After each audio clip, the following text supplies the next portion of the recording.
ಅವರು ಮಂತ್ರಿಯಾಗಿ ಲೋಕಸಭಾ ಸದಸ್ಯರಾಗಿ ಮತ್ತು ಶಾಸಕರಾಗಿ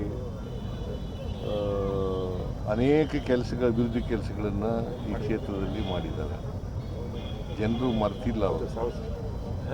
ಸೊ ನಮ್ಮ ಕಾಂಗ್ರೆಸ್ ಪಕ್ಷದ ನೀತಿ ಏನಪ್ಪ ಅಂತಂದರೆ, ಸಾಮಾನ್ಯವಾಗಿ ಯಾರು ಮೃತರಾಗ್ತಾರೆ ಅವ್ರ ಕುಟುಂಬದವರಿಗೆ ಕೊಡ್ತಕ್ಕಂಥದ್ದು.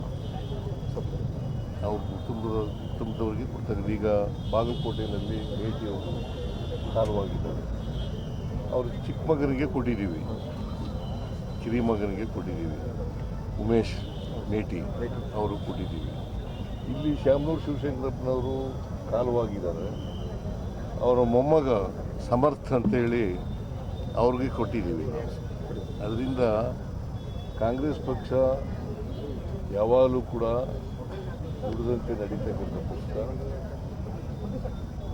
ಜನರ ವಿಶ್ವಾಸವನ್ನು ಗಳಿಸ್ಕೊಂಡಿರ್ತಕ್ಕಂಥ ಪಕ್ಷ.